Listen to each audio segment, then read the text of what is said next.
Hello and welcome to the BA Knowledge Share. In this episode, I go through Chapter 1, Structure of the BABOK Guide. Without further ado, let's get started.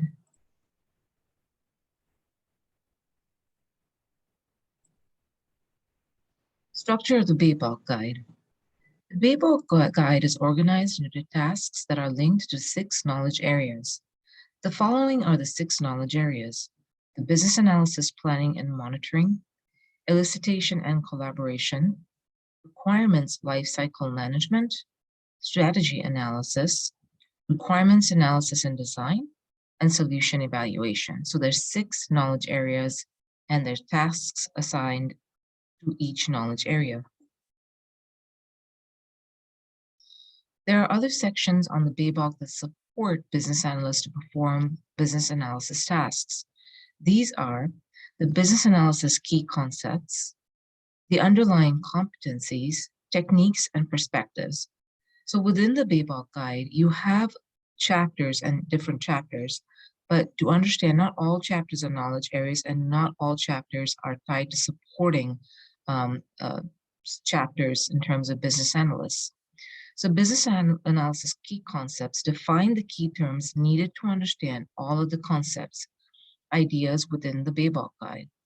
Underlying competencies provide a brief description of the behaviors, characteristics, knowledge, and personal qualities that support the effective practice of business analysis. Techniques provide a means to perform business analysis tasks. The techniques described in the BABOK guide are intended to cover the most common and widespread techniques practiced within the business analysis community. And lastly, perspectives describe various views of business analysis. Perspectives help business analysts working from various points of view to better perform business analysis tasks, given the context of the initiative. Let's dive a little bit deeper into the key concepts. The Business Analysis Key Concepts chapter provides a basic understanding of the central ideas necessary for understanding the BABOK guide. This chapter consists of the business analysis core concept model. This is important to understand because each knowledge area has the business analysis core concept model and how each knowledge area ties to this model. It includes key terms, requirements classification schema, stakeholders, and requirements and design. Knowledge areas. As mentioned, there are 6 knowledge areas, and they represent areas of specific business analysis expertise that encompass several tasks. So if we look at each knowledge area briefly, we can see that the business analysis planning and monitoring describes the tasks that business analysts perform to organize and coordinate the effort of business analysts and stakeholders. These tasks produce outputs that are used as key inputs and guidelines for other tasks throughout the BABOK guide. Second knowledge area is elicitation and collaboration. This describes the tasks that BAs perform to prepare for and conduct elicitation activities and confirm the results obtained.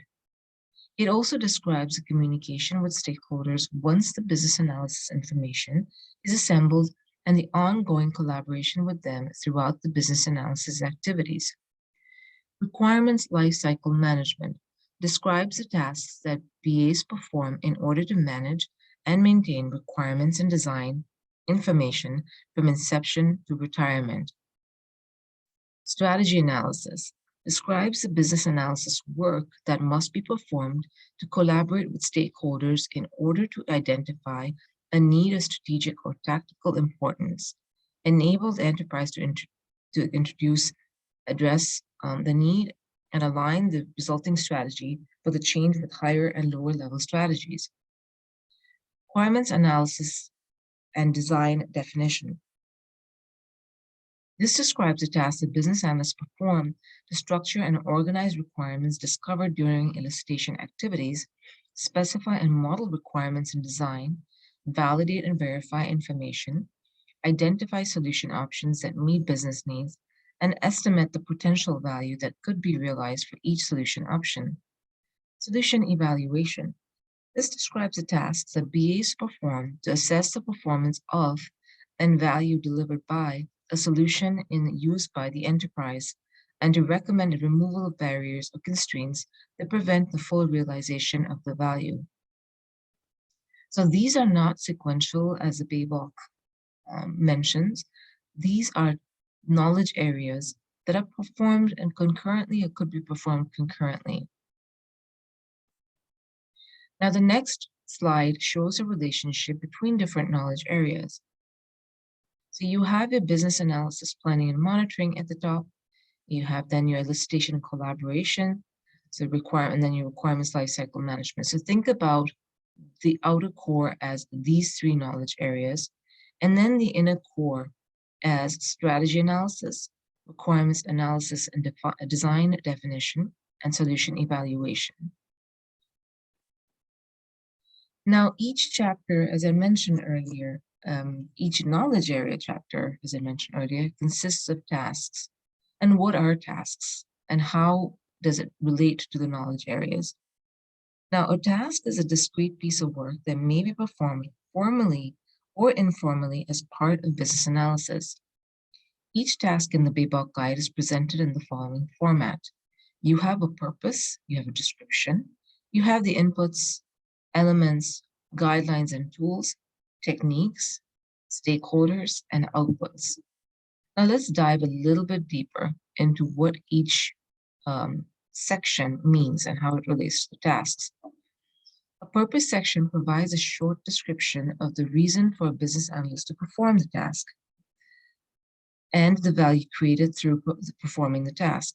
A description section explains in greater detail what the task is, why it's performed, and what it should accomplish. The input section lists the inputs for the task. Inputs are information consumed or transformed to produce an output and represent the information necessary for a task to begin. Elements. The elements section describes the key concepts that are needed to understand how to perform that task. Elements are not mandatory as part of performing a task, and the usage might depend upon the business analysis approach. Guidelines and tools section lists resources that are required to transform the input into an output. So think of elements as key concepts and the guidelines and tools as resources that are needed. Techniques section lists the techniques that can be used to perform the business analysis task. And the stakeholders section is composed of a generic list of stakeholders who are likely to participate in performing that task or who will be affected by it. The BABOK guide does not mandate that these roles be filled for any given initiative.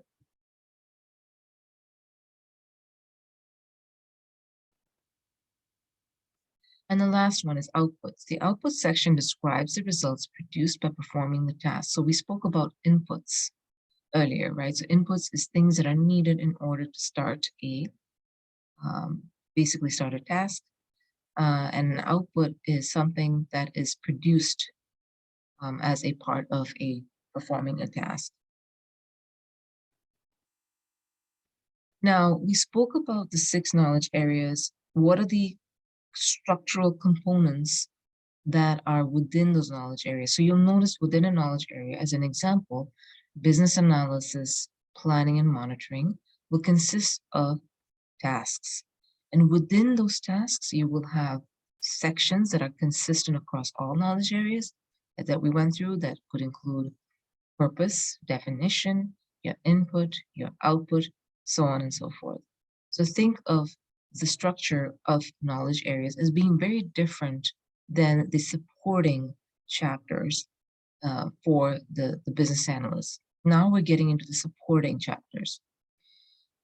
Underlying competencies is a different chapter in the BABOK guide.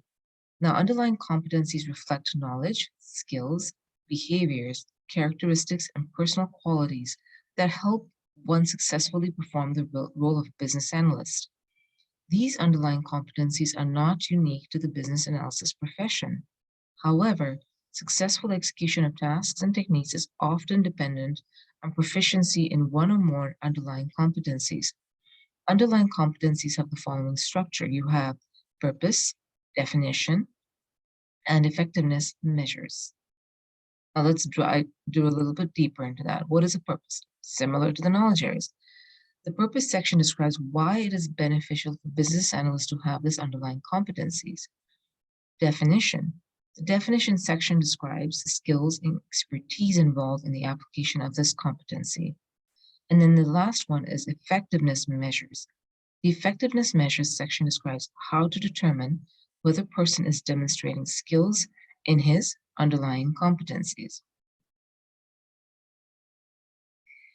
The next chapter, which is a huge chapter as part of supporting the BA role, is techniques.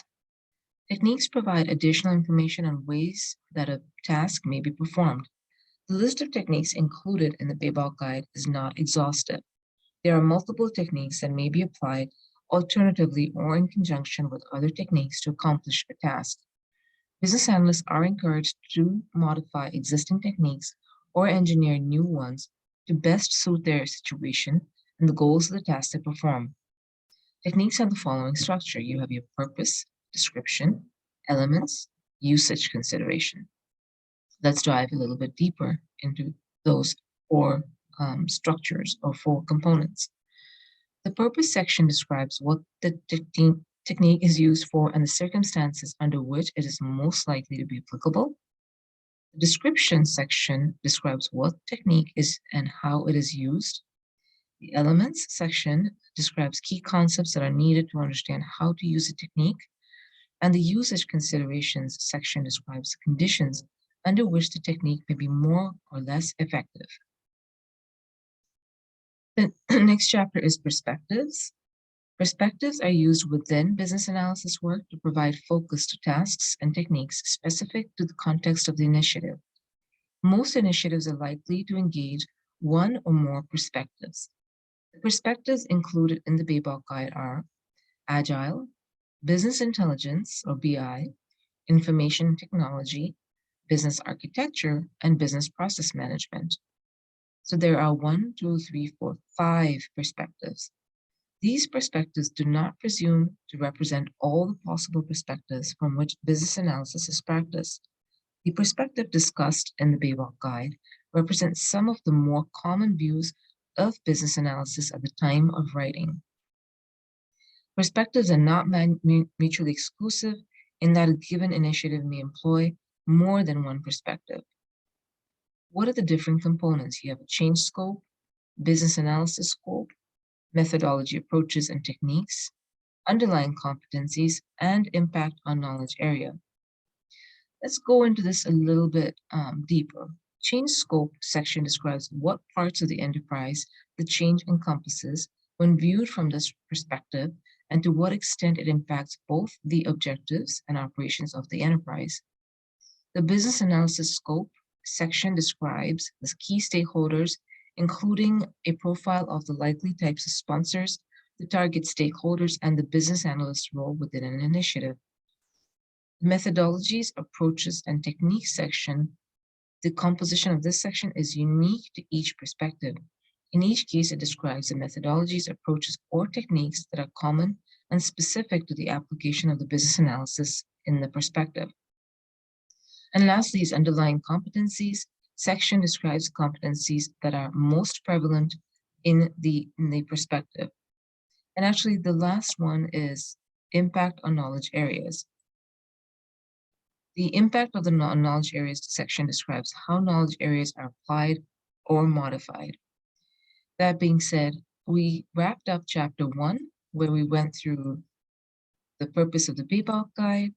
We went through what is business analysis, who is a business analyst.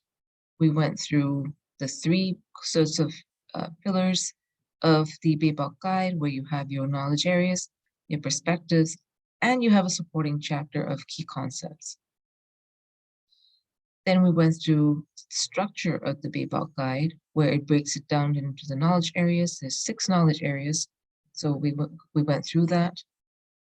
We went and understood the different supporting chapters tied to the business analysis. We also went through each chapter, or each pillar, and how each pillar is broken down. So key concepts is broken down into different sections, the knowledge areas, and how they're related to each other. We also went through the different tasks, and within the tasks, the different sections. We went through what each section means within a knowledge area. We also went through chapters like underlying competencies and how they're structured, as well as the perspectives and techniques chapter and how they're structured. So they're structured very differently. So keep in mind with the knowledge areas, you have a pretty static structure, but with the other supporting chapters and then the key concepts chapter, the structures are different. So keep that in mind going into the BABOK guide. Thank you so much for listening to this episode, and I look forward to seeing you in our next episode. That being said, please do consider subscribing to this channel, as well as visiting the website, baknowledgeshare.com, to get some really cool business analysis tools, techniques, and information. Thank you.